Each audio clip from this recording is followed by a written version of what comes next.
Hey everybody, thank you so much for having me. I've never been to Iowa before, and this place is pretty awesome for the short couple days I've been here.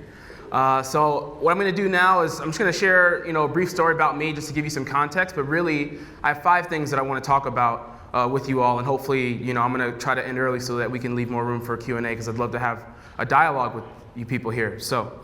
But first off, since Ron Williams did this in his presentation yesterday, I figured I'd start off with a hip-hop lyric. You all already know where I'm from, but there's a little more of a riddle in here. Common says, I was born by a lake, chicken shack, and a church. That mean the flow got wings and it come from the dirt. So in addition to being from Chicago, I'm from the south side of Chicago, Harold's Chicken Shack, St. Pete's Church, and from Lake Michigan. So I just thought I would point that out. It's a beautiful city. All right, so in Chicago, though, it's a magical city, and the Midwest is a magical region of the country. I went to University of Northwestern. I worked for OCA Ventures, which has some awesome Iowa ties, some great people in the audience over there, Jim and Jason. And I've worked at a number of other places too, as well as being involved heavily in the startup scene over the past 7 years.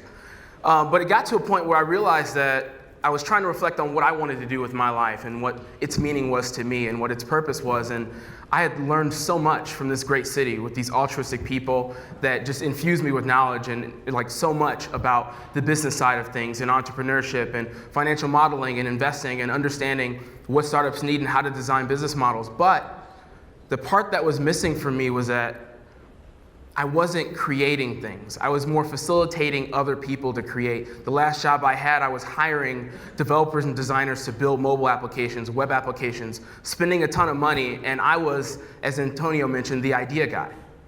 So I ultimately decided that I wanted to do 3 things with my life. I wanted to solve problems, I wanted to make things, and I wanted to have fun while doing it.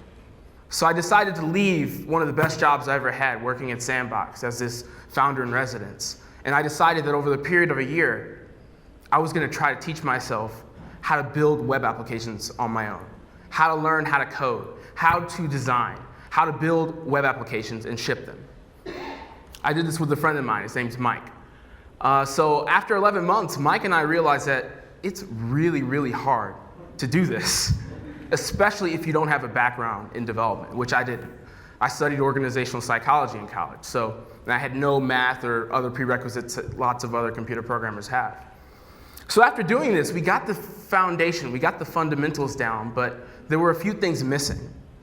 And we still had a long way to go. And after a year on our own learning, spending lots of time and money to do this, by doing online tutorials and web apps and reading books, we realized there should have been a better way. There should have been a place that we could have gone to learn how to do these things in a much more efficient way. So we looked for that place first, and we couldn't find it. So what any entrepreneur does is, we cracked open the blueprint and we said, you know what? What if we taught Ruby on Rails? This is what I taught myself over a year's time. And the Ruby on Rails community in Chicago is phenomenal. What if it was 12 students? We'd start small, ourselves included. And what if it was 3 months long? So it's short enough where, people can, stop their life for a minute and learn a new skill, but at the same time have enough immersion to be, exposed to it. And then we can make it 2 or 3 days a week. We'll do it in Chicago. And then we asked ourselves, how much, what do we actually need for this to happen? We need an instructor, we need a space, we need equipment and materials. So we decided that we needed about $6,000 from each person in order to make it happen. So we came up with this idea. We said, all right, this would be really cool and exciting. This is, I think, April of last year when we, said that this would be something cool and wrote it down on a napkin. And ultimately, we actually built an organization. It's called Code Academy. That was the original name for our organization. And we put up a website. That was all we did. We put up a website and we said, hey, we're going to have this school. It's going to be great. It's going to have, a great instructor. It's going to be in a great place. It's going to have all of these things. We didn't have any of the things yet. And when we put up the site, something amazing happened because we were only looking for 12 people. We thought if we could convince 12 people in the Chicago area, maybe even our friends to do this, we could make it happen. But something different happened. When we put up that site, people applied from all over the country when they heard about what we were doing. And not only did people apply from all over the country, they applied from all over the world. So within a month's time of last year, between August and September, a total of 88 people applied for those 12 spots in our class. And I guess we were also in the process of trying to, raise some funds to, have the resources we need, because even with the $6,000 from 12 people, that wasn't enough to, have the entire program that we wanted. So when you have 88 people that want to pay you $6,000 for a program, what do? You take more people. So basically what happened was we got a space in Groupon 3 days before class started, and we took 35 people for our first class. And we split the class up into 2 different parts so that we could hold other people and maintain class quality.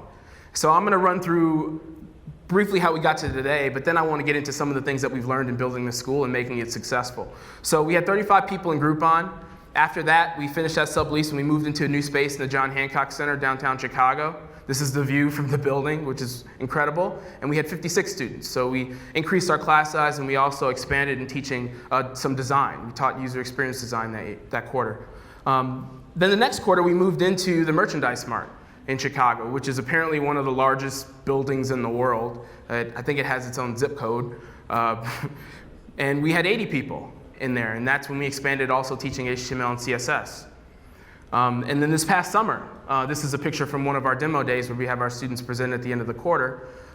We had 93 students. So we've been growing and growing and growing.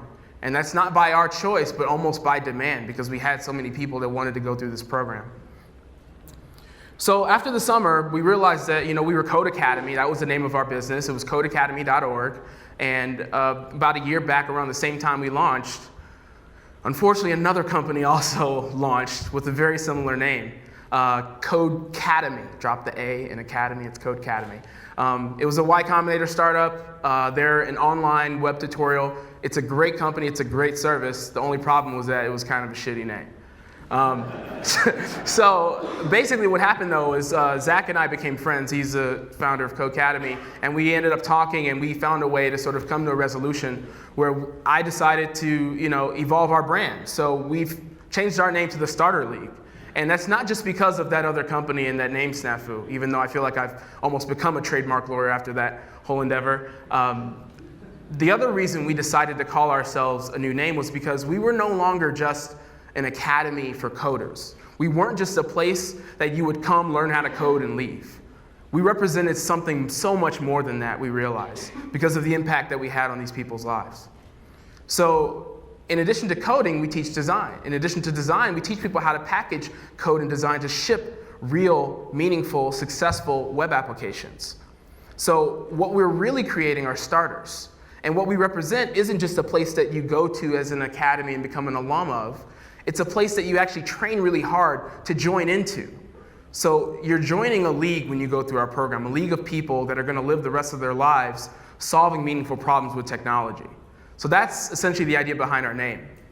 And we had some other additional exciting news happen recently. We started talking to 37 Signals, which some of you all may know. It's a Chicago company. They actually created the Ruby on Rails web framework. And they have experienced a lot of success over the past 10 to 12 years. I think Jason, a couple years ago, was a speaker at Big Omaha, one of the affiliate conferences here. And after talking to Jason multiple times and having a lot of sort of support from the Rails community in Chicago, 37 Signals ultimately decided that they wanted to partner up with us. So we actually became the first ever investment of 37 Signals, as well as they've partnered with us to help us reform our curriculum, increase the number of design offerings that we have, and really refine what we teach and how we teach to make it simpler, more efficient, and the best in the world. So I couldn't be more excited about that partnership. But I guess I can tell you a little bit more about what we do so that you understand why they decided to do that. So this is just, I guess, the current update. This is their classroom at 37 Signals. And now we're actually current quarter. We started last week. We have 123 students. Thanks, Jeff. So this is now what our makeup looks like in our class. We've got people from all over the world.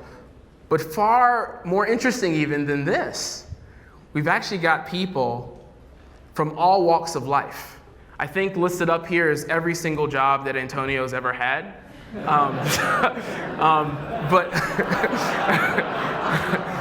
But so the people that we have in our program are incredible. So we're not just trying to take developers, give them a new skill, and put them back into development jobs. We're taking people that are mothers, that are CEOs, that are realtors, that are traders, that are bankers, that are linguists, engineers, all these people from all different walks of life, all in the same classroom, learning a skill that's going to help them solve more problems when they go back to that industry, or when they have that perspective now as they move forward to be a developer or be an entrepreneur. That's what has made our program special, unique, and meaningful. So I'm also happy to say that there's this diversity thing as well, not just in terms of minorities, but also in terms of gender. And even when we started, we had 35 students. We only had 4 women in the first class. I'm excited to say, though, that now, starting this quarter, in just a year's time, we have 37 women in our fall class, which is a pretty incredible number given the ratio of women and developers in the industry. So just to do a quick overview of what we teach web development, so Ruby on Rails. There's 2 classes. It's about 10 hours a week for 11 weeks, and we say that's basically making it real. So the outcome of these programs is having a database-backed dynamic web application. A lot of people, this is essentially our bread and butter program. This is what we started with. We followed that up with user experience, so we say that's making it right. That's not just understanding user research, as Gentry mentioned yesterday, but also just understanding you as a designer, understanding how to actually make decisions about what your designs are going to be for the user with that research in mind. So that's what we teach as well. And then we also teach HTML and CSS, which is front-end development. So that's making it look awesome. So when you take the user experience and you build that web app and you make it functional, you also want to make it look great. And we teach people how to do that too. And then in addition to those 3, we've actually announced a new course that we're teaching now at 37 Signals. This is their office, and there's Jason in one of the phone rooms. But we teach Rails for designers. So for people that already know front-end development, we give you the back-end skills to make you dangerous.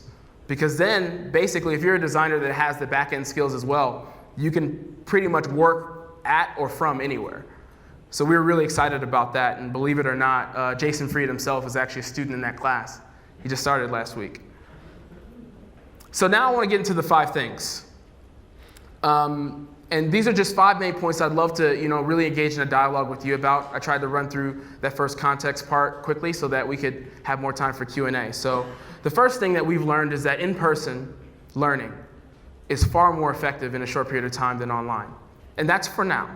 I don't want to say that in the future things aren't going to get so amazing that they become more equivalent, but based on what we've experienced and learned, and Mike and I, when we taught ourselves with all those online tutorials over a year's time, we didn't learn like a fourth as much as what our students learned in 3 months going through our program in a year.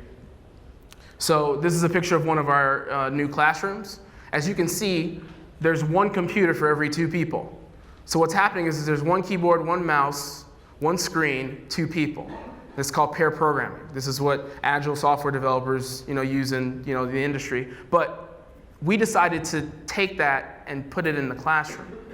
And what we've realized is that the ability to partner up and collaborate with someone and ask questions when you get stuck, when you're challenged, is far more effective for learning than being stuck at a computer on your own. And if you want to get help, you have to email someone or chat someone or do a Google search. All of that still happens with these guys, but they also get the added benefit of being with other people. So, like I said, we went through a lot of ebooks, screencasts, and web tutorials, and that's what a lot of people do before they go through a program like this. But better than that is usually having teamwork, mentorship, and an immersive learning environment that you can't not learn in. But I guess I would say even on top of this, when you do the immersive in-person thing, you still get the benefits of all the ebooks, screencasts, and tutorials because you can always go back and use those. And even in our class, we reinforce a lot of what we teach with those resources and materials. So our students learn even faster. So there's other examples like this. So when you get stuck somewhere and you're on your own, you don't know who to talk to, but at the starter league you do. The next thing I want to talk about is quality over scale. So one thing that we've really focused and emphasized is making sure that we're the best place to learn. We're not the ubiquitous place. And in thinking about this is in large part through influence of 37 Signals and folks like that in Chicago, but I get those questions a lot when people ask me, when are you going to teach PHP or Python Or when are you going to come to LA, New York, DC, or San Francisco? How are you guys going to grow? How are you going to scale? And sometimes when people ask me that, I'm sure somebody's going to ask me that after this, I just kind of want to just blast them away and just like, dude, slow down. Let me build my business first here. So we've sort of rejected a lot of the common ideas that you would have when you experience this much success in less than a year's time. We have not focused on growth. We've almost done it almost against our wishes because of so many people who want to go through our program, but we've maintained the quality of the course through and through, and that's what we're most proud of. But like even more than just the quality, it's also just this notion of family. So this is a picture from our inaugural class last year, 35 people. And really, like some people think we've built a cult, but actually, I mean, I don't know if that's bad or good, but really what it's become really to us is a family. That's what we have. And now we have almost 400 people as a part of that family in just a year's time. And it's been pretty incredible because now these people support each other for the rest of their lives. They built relationships that they'll never forget because of this experience. So the next thing I want to talk about is the Midwest and how awesome it is. Yes. Give it up for the Midwest. So this is a picture of the presenter's perspective at one of our demo days before it gets started. I think each quarter we have about the same number of people in this room, about 300 or more, at each one of our events every quarter to see what our students have built and what they've learned. But the place that this is at, this location where I've showed you screenshots of our current location in Merchandise Mart, it's in this place called 1871. If you want to check it out, it's 1871.com. But last year, around the same time that we came up with this idea for the Starter League, some other very important and influential people in Chicago decided that we needed to do more to support our local entrepreneurs, our local starters. And we needed a place to harbor these people and support them and grow them and give them the resources, opportunities, and mentorship that they need in order to be successful. And that's what 1871 became. It's 50,000 square feet, right in the heart of Chicago. And it's pretty much one of the best places for startups to grow in the world. And I've seen a lot of those places around the country. 1871 is awesome. If any of you all ever come to Chicago, feel free to hit me up. I'd love to give you a tour. So that's the physical part. There's also the online part, and that's through this website called builtinchicago.org. I think they have a new logo now, but I like this one better, so I wanted to use it. But Built in Chicago is basically the online version of what 1871 is. So think Facebook for entrepreneurs, but in Chicago. This is basically where we first got our initial traction with our idea. We put our organization up on there when we said we wanted to teach this class, and tons of people promoted it and wrote about it and shared it with people. And this was, in large part, the core of how we got the word out when we first got our business off the ground. And that was all thanks to this wonderful Midwest and Chicago community. So next thing I want to talk about is how to teach people. And one of the big things that we've learned to do is to teach people with an empty cup or glass, because I wanted to use another pretty picture for my slide. But basically, teaching people with an empty cup, what does that mean? So what that means to us is a lot of people, we teach mostly adults, even though we've had a 17-year-old, we've had a 13-year-old, we've had a 59-year-old, and everything in between, is people come in with their own predispositions for how they learn, from whatever schools they come from whatever backgrounds they have. And that was a big challenge for us because we had such an eclectic group of people. How do we actually normalize the learning environment for these folks? So what was important for us is the people that we looked for had to sort of understand the value of pair programming, either coming in or picking it up quickly, because what we've done in the classroom is very different than your traditional educational environment. So like I said, we make people pair. We do this thing called retrospectives, which some of the developers and Agile folks in the room know about. Basically, after the end of each week in class, we have all the students stand up and they tell us what we should start doing, what we should stop doing, what we should continue doing, and any aha moments they had of what they learned that week. So think about what that could be like if you were think about going back to college or in high school. At the end of each week, if you got to tell your teacher whether they were doing a good job or not, and giving them feedback. I don't know if that's ever happened for me, but Basically, what we've been able to do because of that is sequence our material in a very, very adaptive and effective way. Because each week, we're taking that feedback and we're modifying what we teach the next week in light of those learning outcomes, in light of the things that they want us to do or not do. It's been really exciting. And then the final thing I want to mention before we, sort of have this discussion about, what we've done and anything that I can do to help you guys is making the pie bigger. So you saw these people that came from these different backgrounds and all these people that came from all over the world. And really what we're excited about is empowering more people throughout the world and throughout all the different industries with these skills. So I want to tell a few stories about some of the people that have gone through our program. This is Jennifer. She's wearing one of our vintage Code Academy shirts. But Jennifer came to the Starter League and she did not like the job that she had before. It wasn't going that well, and she came to us, and a lot of people say this when they apply for our program. They say, I just quit my job, and I want to make a change. And that's exactly what Jennifer wanted to do. And I'm excited to say it's exactly what she did. So she wanted to become a developer, she wanted to become a coder, but she also wanted to continue growing as a product manager at a company that she loved. And in Chicago, she found that company. She's working for Belly now, which is one of the local Chicago startups through Lightbank. And now she's not only doing coding, but she's also managing the innovation and development process in the organization. Then there's Scott. So Scott is a lawyer.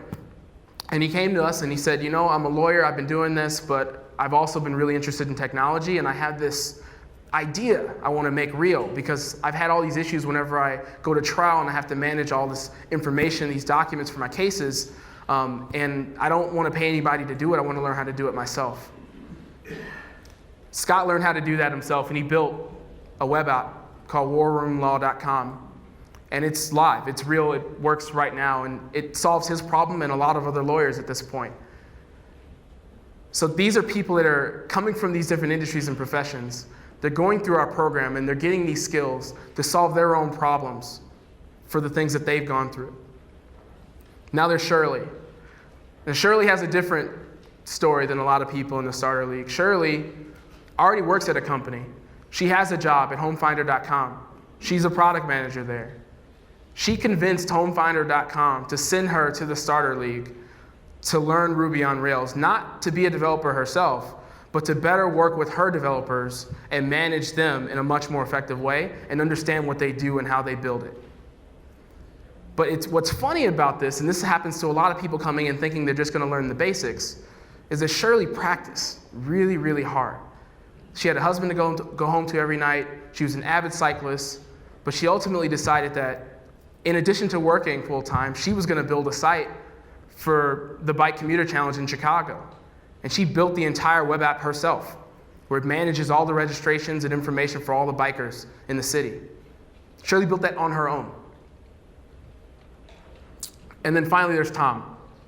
So Tom is one of my favorite examples. So Tom was one of our original Code Academy, now Starter League students. And he had an MBA, and he was a real estate guy. He had never looked at or written a line of code in his life. And in the first couple weeks in the Starter League, when I looked at Tom, we were trying to keep an eye out for people that would be, struggling or drowning, and he was one of them. So his head was spinning with the basic concepts we were trying to, bake into him about, Ruby fundamentals and, getting Rails up and running and things like that. But something interesting happened in the third week.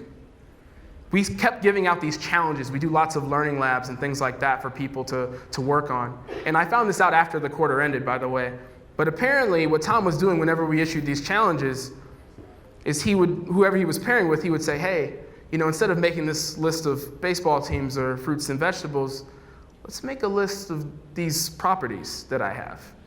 And he started to implement all these different ideas he had for this web app that he wanted to build before. And part of the reason Tom decided to, cough up $6,000 to go through our program was because he, got a quote from different developers for building this web app that he wanted to build, and that quote inspired him to spend the $6,000 at our program. So after a quarter's time, Tom built the app that he had in his mind. Tom wanted to build an app called Live by Transit, an app that allowed people to search for properties based on where public transportation was in the city. Tom built that app. Now, he'll be the first to tell you he's not a designer, so he'd say, my site looks like crap, but it works. So you designers in the room, yes, this is Twitter Bootstrap, but it looks good for him. But it works. So Tom built this app in 3 months' time, and he's still growing it now. But if you use it, it works. And not only does Tom build this app, but he actually does development work on the side as well. He's already been paid for some Ruby projects. And what he learned from doing this, though, is that sort of lean startup process, because while he built this site, a lot of people said, you know, I don't really care about living by transit. I have kids, and what I care more about is being able to have those, like being in the right school district so I can go to the right school. So Tom built another app off of the MLS listings he had integrated into his original one called School Sparrow.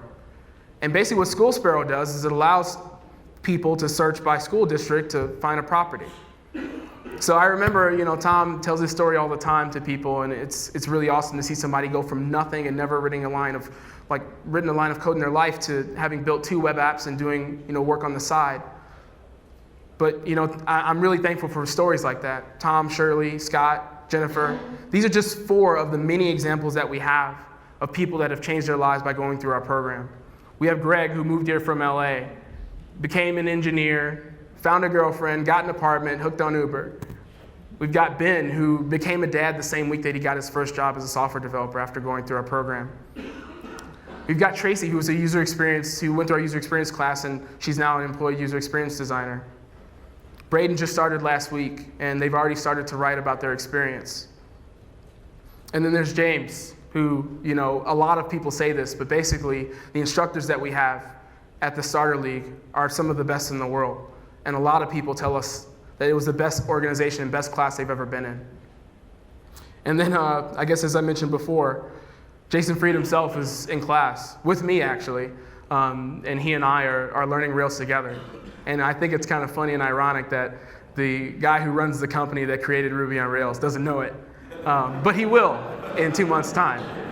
So that'll be fun. So just to recap, my 5 things that I'm excited to hopefully have a dialogue with you all about. There's about 5 extra minutes here. In person or online for now is highly effective. Quality over scale is how we, you know, grow our business, prioritizing the former over the latter. The Midwest is an awesome place to build a company if you can. Chicago or anywhere else. Empty their cups and make the pie bigger. So these are just some of the learning lessons that we've had, and we're trying to really change the world through technology, design, and business, empowering more people to start meaningful companies and get meaningful jobs, building web applications and beyond. So I couldn't be more excited to do this, and I'm very thankful for you all to have me today. Thank you.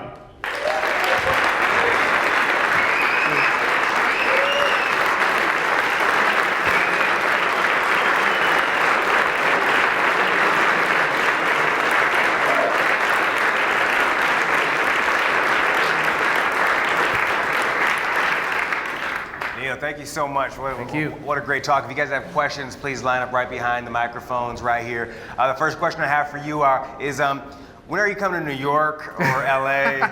Or, I'm teasing, man, Midwest is where it's at. You know, for someone, you offer such a diverse range of classes and coursework. For a beginner, someone here who may be interested that finds themselves in Chicago, is there something you recommend, a great place to begin a great class, and why? Yeah, so just to understand your question, it's where to begin when you're not in Chicago? Or? No, say they come to the Starter League. Okay. And like, you just like, okay, I want to get started, but I don't know where to start. What's a great course or something to study to begin? Yeah, absolutely. So it all depends on what you want, but basically we have intro courses that are at night. So for the people that are working right now and the people that have jobs, they can sort of get a taste through HTML and CSS and not have to go super deep into Ruby on Rails or anything heavy yet. But what we really recommend and what we really prioritize are people that are super committed, that are willing to sacrifice a lot to go through this program, because we found that the people that make the biggest investment get the most out of it. So I would say that starting with our web development course is not a problem at all for any beginner, because that's how we've designed the course for beginners. What's your instructor to student ratio and people that walk around the room and that kind of thing? Yeah, absolutely. So we have about 24 students in our web development course, but there's 2 instructors. So that's a 12-to-1 ratio. And then in terms of TAs, we have a TA for every single course. So on average, we have a co-instructor, 20 to 25 students, and then I guess a TA as well. So that's 3 people helping people out around the room. Great, thanks. Yep. Thanks for coming out today. My name is Aaron Hoffman. I'm a developer in the area. Love what you guys are doing, like teaching with pair programming, everything like that. First question is, do you guys teach using collaborative development, so like source control? And then how hard or easy is it for someone who graduates from your program to find a job in being a developer at a job they don't already work for, or a company they don't already work for? Absolutely. Yeah. So on the first question, we use Git, and we teach people how to do source control through that. We start that out on the first week. And then for your second question, in relation to people that get jobs not from places they've already worked, a lot of our students quit their jobs, go through our program, and then find jobs themselves. So in terms of the exact numbers, I don't have, we're working on that data and herding the cats right now, but basically the outcomes have been phenomenal in the sense that our students go through the program, and we don't promise that they become a software developer immediately afterwards. But what happens is they get internships, they get apprenticeships, and they get opportunities from lots of people in Chicago and beyond, and people that are willing to teach them and give them the foundation after our program to really become that developer designer. Hey, this is really cool. This is like what community colleges should be doing and changing America, so awesome. Thank you. Question, and you alluded to it, but just wondering if you can speak more to handling the diversity of skill sets and background knowledge of 124 people. Yeah.